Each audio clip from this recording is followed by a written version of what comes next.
Hello everyone, welcome back. आज के इस वीडियो में हम डिस्कस करने वाले हैं इलेक्ट्रिसिटी के बड़े ही इंपॉर्टेंट टॉपिक के बारे में, जिसका नाम है Ohm's law. Dear students, Ohm's law हमारे 10th क्लास के सिलेबस के लिए बहुत ही इंपॉर्टेंट टॉपिक है। इसके बेस पर बोर्ड एग्जाम में न्यूमेरिकल्स भी पूछे जाते हैं और साथ ही साथ ओम्स लॉ से रिलेटेड बहुत सारे कॉन्सेप्ट पूछे जाते हैं। तो डियर स्टूडेंट्स, ये वीडियो आपके लिए बहुत ही ज़्यादा इंपॉर्टेंट होने वाला है। सो इस वीडियो को आप लास्ट तक और ध्यान से समझिएगा।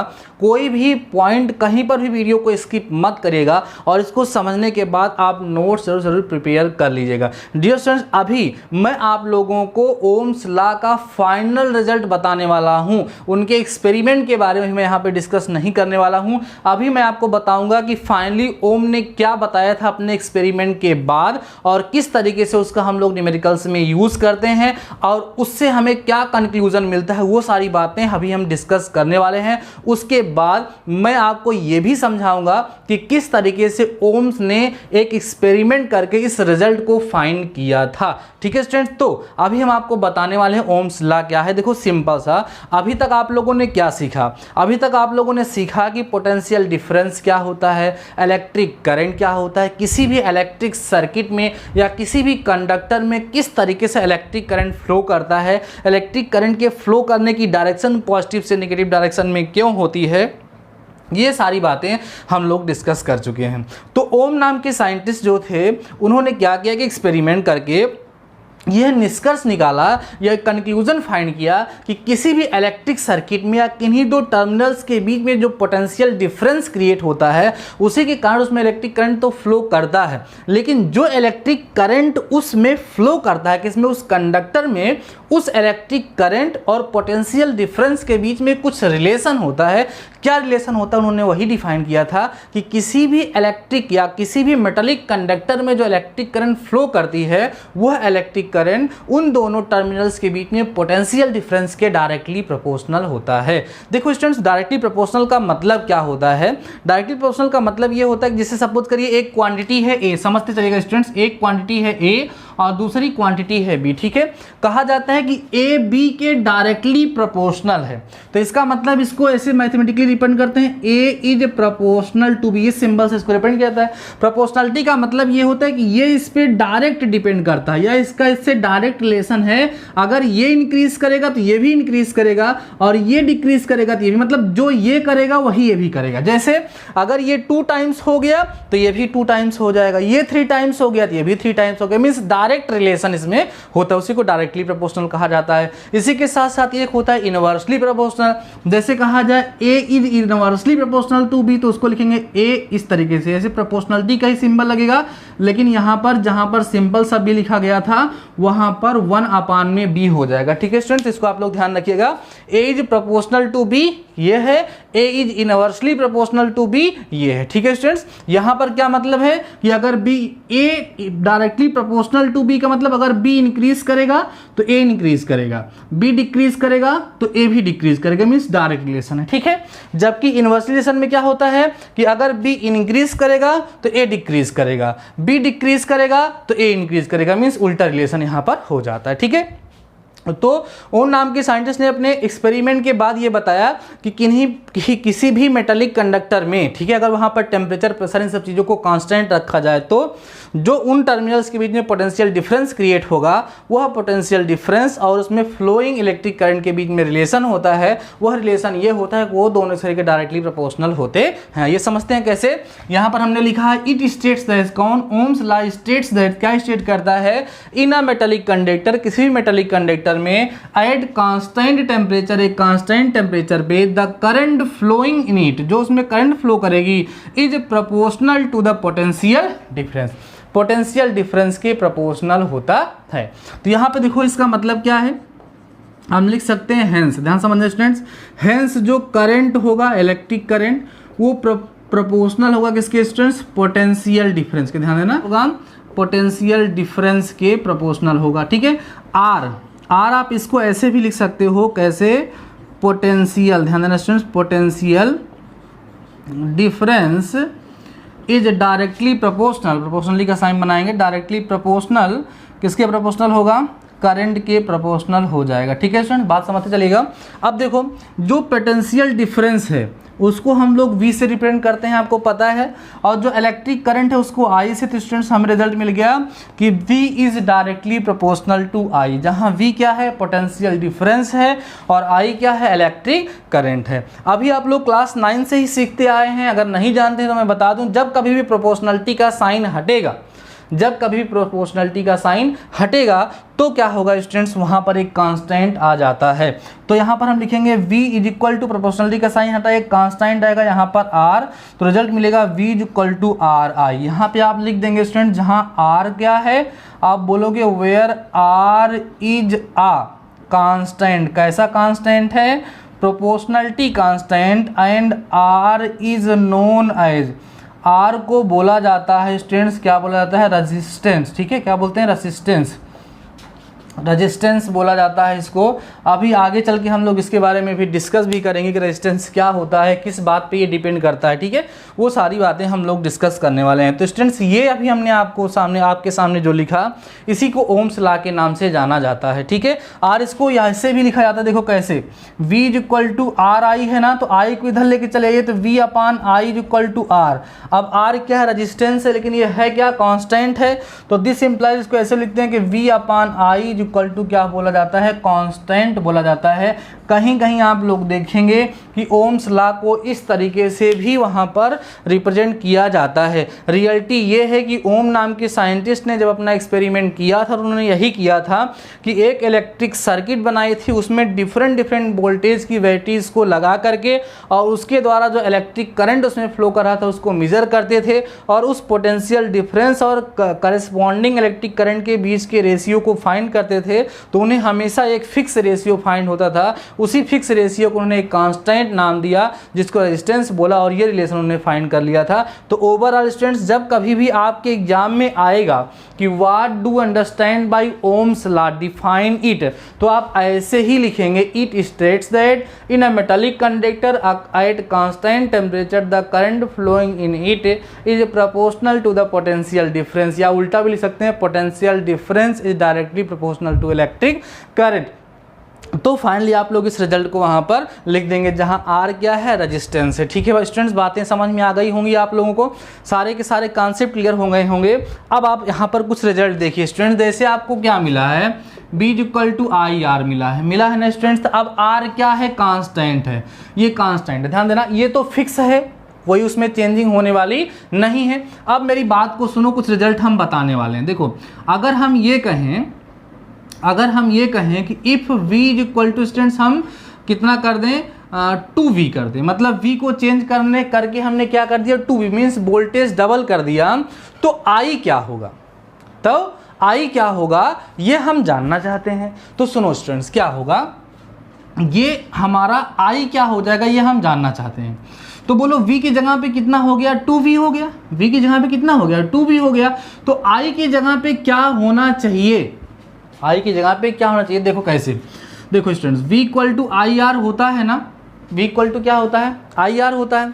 तो अगर आप इसको 2 टाइम्स करोगे, 2V करोगे, तो दोनों तरफ आपको 2 से मल्टीप्लाई करना पड़ेगा, तभी तो बैलेंस होगा। इसको 2V करोगे तो 2 दोनों टाइम मल्टीप्लाई करोगे दोनों साइड, तो यहाँ पे 2 इंटू आई इंटू आर होगा, तो 2V इक्वल टू 2IR यहाँ से आपको मिलेगा। इसका मतलब क्या हुआ स्टूडेंट्स, कि जब हमने पोटेंशियल डिफरेंस को 2 टाइम किया, पोटेंशियल डिफरेंस को 2 टाइम किया, तो उस सर्किट में फ्लो करने वाली जो इलेक्ट्रिक करंट थी वो भी क्या हो गई, 2 टाइम्स हो गई। बात समझ में आ रही है। ऐसे ही देखो, अगर V equal to I R, देखो कि R तो कांस्टेंट है ना, अगर हम दोनों साइड 3 से मल्टीप्लाई करें तो कितना मिल जाएगा, 3I इंटू आर मिलेगा। तब क्या होगा, अगर हम वहाँ पर पोटेंशियल डिफरेंस को 3 टाइम्स कर देंगे, तो जो उसमें इलेक्ट्रिक करंट फ्लो कर रही है वो भी क्या हो जाएगी, 3 टाइम्स हो जाएगी। बात समझ में आ रही है। और सुनो, अगर स्टूडेंट्स हमने लिखा V equal to I R, V equal to क्या लिखा, आई आर, अब हम दोनों साइड 2 से डिवाइड करते तो क्या मिलेगा स्टूडेंट्स, V अपान कितना हो जाएगा, 2 इज इक्वल टू आई अपान में 2 और इंटू में कितना। अब देखो यहाँ पर पहले का पोटेंशियल डिफरेंस हमने क्या कर दिया, हाफ, तो इलेक्ट्रिक करंट भी क्या हो गया, हाफ हो गया। यही मतलब है ओम्स लॉ का, कि किसी इलेक्ट्रिक सर्किट में जो पोटेंशियल डिफरेंस क्रिएट होगा उसी के अकॉर्डिंग उसमें इलेक्ट्रिक करंट फ्लो करेगी। अगर पोटेंशियल डिफरेंस को आप बढ़ाएंगे तो इलेक्ट्रिक करंट भी उसमें क्या होगी, बढ़ेगी और पोटेंशियल डिफरेंस को घटाएंगे तो इलेक्ट्रिक करंट भी क्या होगी, घटेगी। कैसे? अगर पोटेंशियल डिफरेंस को आपने 2 टाइम कर दिया तो इलेक्ट्रिक करंट भी क्या होगी, 2 टाइम हो जाएगी। अगर पोटेंशियल डिफरेंस को आपने हाफ कर दिया तो उसमें फ्लो करने वाली इलेक्ट्रिक करंट भी क्या हो जाएगी, हाफ हो जाएगी। तो ये हमने आप लोगों को ओम्स लॉ की कौन सी डेफिनेशन बताई है, अलजेब्रिक डेफिनेशन बताई है। अब स्टूडेंट्स मैं क्या करने वाला हूं, आपको ओम्स लॉ का ग्राफिकल रिप्रेजेंटेशन करके दिखाने वाला हूं, साथ ही साथ ओम्स एक्सपेरिमेंट किया था वो यहां पर मैं डिस्कस करने वाला हूं। तो इतना आप लोग समझ लीजिए, फिर थोड़ा सा आप इसको स्क्रीनशॉट लेकर के इसमें जो इंपॉर्टेंट बातें हैं उसको हम नोट करें, फिर हम लोग डिस्कस करते हैं कि किस तरीके से ओम ने एक्सपेरिमेंट करके इस रिजल्ट को फाइंड किया था। अब हम डिस्कस करते हैं ओम्स एक्सपेरिमेंट के बारे में, किस तरीके से उन्होंने एक्सपेरिमेंट करके और वो फाइनल रिजल्ट जो अभी हम लोगों ने डिराइव किया कि V/I is equal to constant होता है या V is directly proportional to I होता है, जो फाइनल रिजल्ट उन्होंने फाइंड किया था उसके लिए कौन सा एक्सपेरिमेंट किया था और उस एक्सपेरिमेंट को अभी भी किया जाता है। जब आप हायर क्लासेस में जाएंगे या हो सकता है अपने आपके स्कूल में इस तरह के इंस्ट्रूमेंट्स अवेलेबल हों तो आपको कराया जाएगा। मैं स्टूडेंट्स को करके दिखा देता हूं। तो देखो उसको करने का तरीका क्या है, आपके पास एमीटर होना चाहिए, वोल्ट मीटर होना चाहिए, सेल होनी चाहिए, बल्ब वगैरह होना चाहिए, देन आप लोग बहुत ही आसानी से उसको कर सकते हैं। देखो यहाँ पर डायग्राम बनाकर के हम आपको बता रहे हैं किस तरीके से उन्होंने एक्सपेरिमेंट को किया था।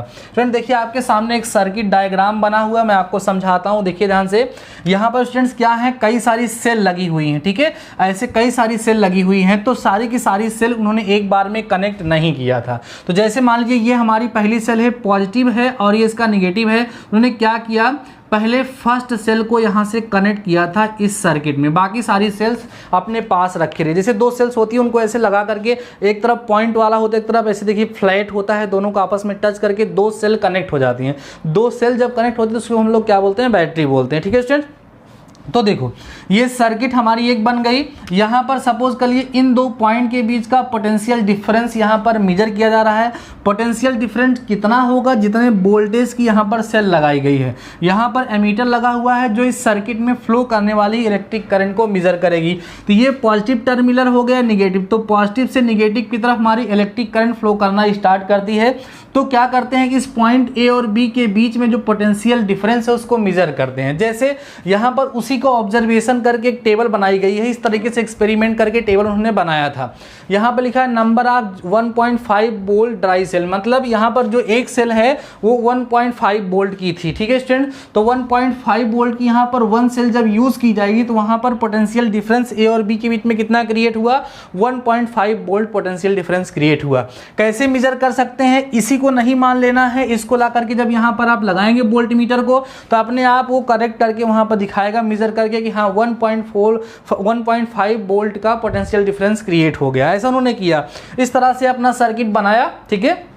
सर्किट बनाने के बाद कई सारी सेल उन्होंने लिया, एमीटर लगाया, वोल्ट मीटर लगाया 2 पॉइंट के बीच में, और ये 2 पॉइंट क्या लगेगा, यहाँ पर कोई बल्ब वगैरह लगा दिया था, जैसे मतलब यहाँ पर बल्ब लगा दिए, ठीक है। तो ये जो पॉइंट बल्ब का जो टर्मिनल है जहाँ पर ऐड हुआ है उन्हीं के बीच में पोटेंशियल डिफरेंस हम लोग मेजर करें, ठीक है स्टूडेंट। तो पहले उन्होंने क्या किया, 1.5 वोल्ट की बैटरी को लगाया और लगा करके उन्होंने क्या किया, उसमें इलेक्ट्रिक करंट को मेजर किया। तो देखा क्या कि 0.2 एम्पियर की इलेक्ट्रिक करंट वहाँ पर फ्लो करने लगी, ऐसा उन्होंने मेजर किया। देखो ये मात्र एक एग्जाम्पल है, ये कोई जरूरी नहीं कि एक्चुअल रीडिंग हो, ठीक है। इस तरीके से मैंने एक लिया है। एक्चुअल रीडिंग तब मिलेगी जब आप जा करके एक्सपेरिमेंट करेंगे लेबोरेटरी में, तो वहां पर एक्चुअल रीडिंग मिलेगी। कुल मिलाकर रिजल्ट कुछ ऐसा ही आपको मिलने वाला है, ठीक है स्टूडेंट। उसके बाद उन्होंने क्या किया कि इस पोटेंशियल डिफरेंस और इलेक्ट्रिक करंट जो हमें मिली थी उसका रेशियो फाइंड किया। तो फर्स्ट केस में देखो रेशियो जो मिल रहा है वो कितना मिला स्टूडेंट, 7.50 का रेशियो वहां पर हम लोगों को मिल रहा है, ठीक है स्टूडेंट्स। उसके बाद फिर क्या किया, उन्होंने क्या किया, 2 सेल को कनेक्ट किया। कैसे कनेक्ट करेंगे, ये जो यहाँ पर है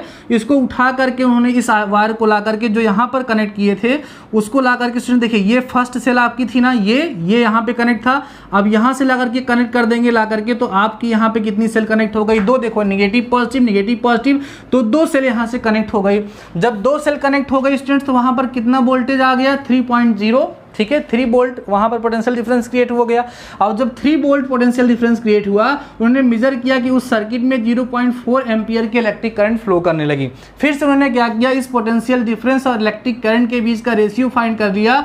अगेन उन्होंने देखा कि 7.50 जो है वहाँ पर एक कांस्टेंट रेशियो उन्हें मिल रहा था।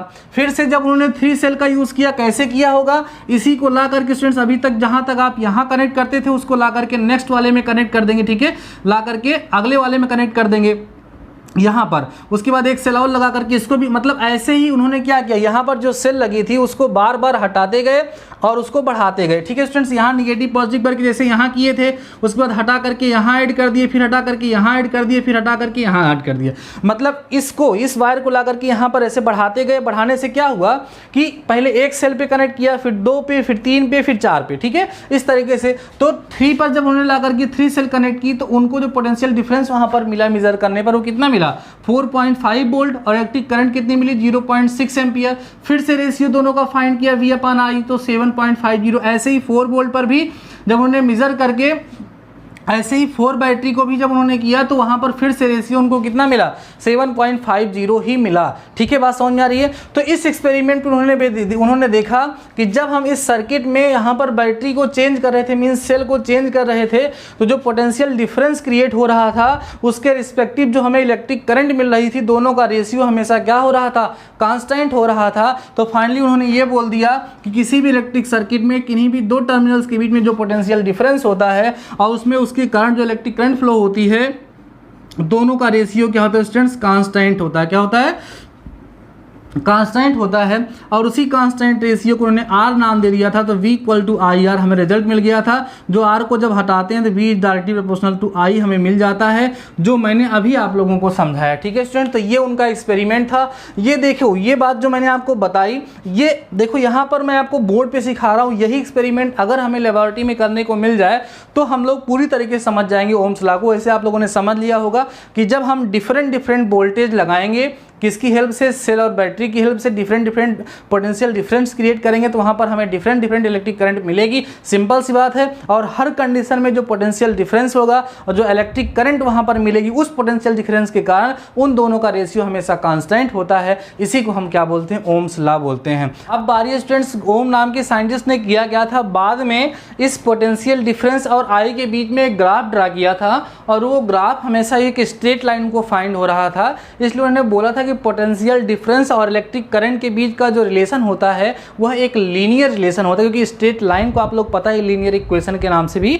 जाना जाता है। तो देखिए, हम यहाँ पर ग्राफ ड्रा करके आपको दिखाते हैं किस तरीके से ग्राफ हम लोग इसका ड्रा कर सकते हैं। देखो स्टूडेंट्स, अभी आप लोगों ने जल्दी में ही linear equation in two variables पढ़ा भी है, तो कोई आपको प्रॉब्लम नहीं होगी। इस तरीके से आप एक्स एक्सिस बना लो और वाई एक्सिस बना लो, ठीक है स्टूडेंट्स। इस एक्स एक्सिस पे हम आई को दिखाएंगे, आई मीन्स इलेक्ट्रिक करंट को दिखाएंगे, और स्टूडेंट्स यहाँ पर वाई एक्सिस को हम पोटेंशियल डिफरेंस पे, वाई एक्सिस पे हम पोटेंशियल डिफरेंस को यहाँ पर दिखाएंगे। तो ये जो वैल्यूज़ हैं उनको हम लिख देते हैं यहाँ पर स्टूडेंट। देखिए, पहला क्या था, 0.2 था, उसके बाद 0.4 था, फिर 0.6 स्टूडेंट्स, ऐसे ही 0.8 यहाँ पर हमने लिख दिया, ठीक है, बात क्लियर हो गई। अब ऐसे ही स्टूडेंट्स यहाँ पर वाई एक्सिस जो है वहाँ पर आपका जो वोल्टेज था उसको लिखिए ऐसे, कितना था स्टूडेंट्स, 1.5 हो गया। उसके बाद फिर हमारा था 3.0 स्टूडेंट्स, उसके बाद कितना हो जाएगा हमारा 4.5 हो जाएगा, ठीक है। उसके बाद हमारा कितना हो जाएगा स्टूडेंट्स, 6.0 हो जाएगा, ठीक है। ये हमने बना लिया। जिस तरीके से आप ग्राफ प्लाट करते हैं linear equation in two variables में, वैसे इसको प्लाट करना है। तो पहला पॉइंट आपको कितना मिलेगा, 0.2 पर कितना था स्टूडेंट, 0.2 पर 1.5 था, तो इसको ला करके यहाँ पर पॉइंट रख देंगे। ये देखिए 0.2 और 1.5 का एक पॉइंट यहाँ मिलेगा, और 0.4 का पॉइंट ये आकर के यहाँ मिलेगा, क्योंकि इसकी वैल्यू जो है 3 थी। ऐसे इसका बनाएंगे स्टूडेंट्स, तो किस पे आप बनाएंगे, आप 4.5 पे। इसका बनाएंगे स्टूडेंट्स, कितने बनाएंगे आप, 6 पे बनाएंगे। देखिए ये 6, ये देखिए इधर थोड़ा सा, ये देखिए यहाँ पर 6 आएगा, ठीक है, और इधर जाएगा ये 6, और ये 0.8। अब इन सारे पॉइंट्स को आराम से आप ला करके क्या करिए, मिला दीजिएगा। देखिए थोड़ा सा हो सकता है गड़बड़ हुआ है, ये है और इसका ये है और इसका ये है, इस तरीके से देखिए थोड़ा सा यहाँ पर आना चाहिए था, ये हो जाएगा हमारा, ठीक है। इस तरीके से मैंने क्या किया है, बड़ा सिंपल सा ग्राफ जो ड्रा किया है। देखो 0.2 पे कितना था, 1.5 था ना, V की वैल्यू, तो 0.2 और 1.5 मिला दिए, 0.4 और 3 ये देखिए हो गया, 0.6 का देखो ये हो गया, और 0.8 का 6.0 ये हो गया। अब इन सारे पॉइंट्स को जब आप लोगों ने ड्रा किया तो आपको कैसा ग्राफ मिला, देखिए यहाँ पर सिंपल स्टूडेंट जो आपको इसका ग्राफ मिला है ना, वो ग्राफ कैसा है, एक स्ट्रेट लाइन आप लोगों को यहाँ पर मिल रही है। ठीक है, तो याद रखिएगा जब ओम्स लॉ के बेसिस पर हम लोग या ओम्स लॉ का यूज़ करें या ना करें, जब हम किसी भी इलेक्ट्रिक सर्किट में किन्हीं भी दो पॉइंट्स के बीच का जो पोटेंशियल डिफरेंस होता है उसके कारण जो उसमें इलेक्ट्रिक करंट फ्लो करती है, तो उस पोटेंशियल डिफरेंस और इलेक्ट्रिक करंट को अगर हम उसकी वैल्यू जो variable values means potential difference, और जब पोटेंशियल डिफरेंस को चेंज करोगे इलेक्ट्रिक करंट चेंज होगी ही वहाँ पर, तो पोटेंशियल डिफरेंस को चेंज कर करके जो इलेक्ट्रिक करंट के डिफरेंट वैल्यूज हम लोग फाइंड करेंगे, उनके बीच में जब हम ग्राफ ड्रा करेंगे तो हमेशा ग्राफ जो होगा इस तरीके से एक स्ट्रेट लाइन आपको वहाँ पर मिलेगी। ठीक है स्टूडेंट्स, बात समझ में? तो स्ट्रेट लाइन मिलती है, इसलिए कहा जाता है कि पोटेंशियल डिफरेंस एंड, ध्यान देना, इलेक्ट्रिक करंट मींस आई के बीच में कैसा रिलेशन होता है, लीनियर रिलेशन होता है। ठीक है, क्योंकि एक लाइन यहाँ पर मिलती है तो उसी लाइन से बना दिया गया है लीनियर रिलेशन। तो इस ग्राफ से आपको काफ़ी चीज़ें क्लियर हो गई होंगी। इस ग्राफ को बना करके आप नीचे नोट में लिख देंगे, the graph of potential difference and electric current is always a straight line, it shows the relation between potential difference and electric current that its relation is a linear relation। बात समझ students? तो इस तरीके से पूरा का पूरा आप लोगों ने ओम्स लॉ को समझ लिया। तो ओम्स लॉ का फाइनल रिजल्ट आप लोगों को यही मिल रहा है कि किन्हीं भी दो पॉइंट का बीच का जो पोटेंशियल डिफरेंस होगा उसके कारण उसमें जो इलेक्ट्रिक करंट फ्लो करेगी वो हमेशा किस पे डिपेंड करेगी, पोटेंशियल डिफरेंस पर डिपेंड करेगी। V is directly proportional to I। ठीक है, डिपेंड करने का मतलब ये है कि पोटेंशियल डिफरेंस चेंज होगा तो इलेक्ट्रिक करंट चेंज होगी, बाकी इलेक्ट्रिक करंट और भी चीज़ों पर डिपेंड करेगी, अभी हम लोग देखेंगे। वो रेजिस्टेंस पे भी डिपेंड करती है, वो सारी बातें अभी हम लोग डिस्कस कर रहे हैं। अभी आपको सिंपल से इतना याद रखना है कि V is directly proportional to I और V is equal to IR is known as Ohm's law. Final result. अब स्टूडेंट्स देखो, ओम्स लॉ जो है ना वो सभी कंडक्टर में नहीं लगता है। ये जो रिलेशन हमने यहाँ पर आपको बताया कि V और I के बीच का, इसकी कुछ लिमिटेशंस हैं। तो अभी आप लोग इतने टॉपिक को समझें, ग्राफ को ड्रा करने, फिर हम आपको बताते हैं limitation of Ohm's law.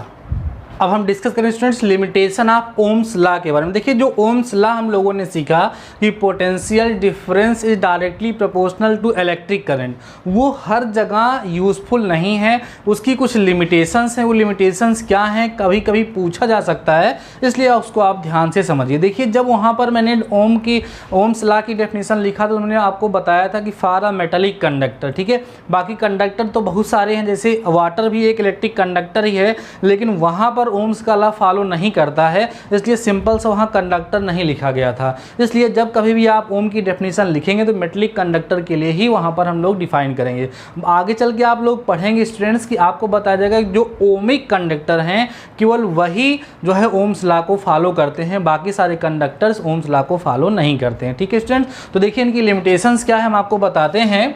Number first limitation students की all conductors do not obey Ohm's law, सभी कंडक्टर्स ओम्स लॉ को फॉलो नहीं करते हैं। जैसे फॉर एग्जांपल मैंने आपको एग्जांपल बताया, सिंपल सा वाटर ले लीजिए, ठीक है, वाटर जो है वो एक इलेक्ट्रिसिटी का गुड कंडक्टर है, लेकिन वो ओम्स लॉ को फॉलो नहीं करते। जैसे कॉपर हो गया, एल्युमिनियम हो गया, ये सब अच्छे कंडक्टर भी हैं और ओम्स लॉ को फॉलो भी करते हैं, क्योंकि एक मेटालिक कंडक्टर है। सिंपल सा बात समझ में आ गई ना, क्लियर हो गई बात। अब देखो स्टूडेंट्स सेकेंड जो है वो हमारा है कि temperature of conductor should not change. जिस कंडक्टर पे ओम्स लॉ का एक्सपेरिमेंट किया जा रहा हो उसका टेम्परेचर चेंज नहीं होना चाहिए, नहीं तो रिजल्ट वेरी हो जाएगा। रिजल्ट में क्या वेरिएशन आएगा, V upon I, potential difference और इलेक्ट्रिक करंट के बीच का रिलेशन होगा, मीन्स जो कांस्टेंट रेशियो हमें मिल रहा था वो रेशियो वेरी कर जाएगा जब उसका टेम्परेचर चेंज होगा। ठीक है, इसीलिए हम यह बता दे रहे हैं और हमें याद रखना है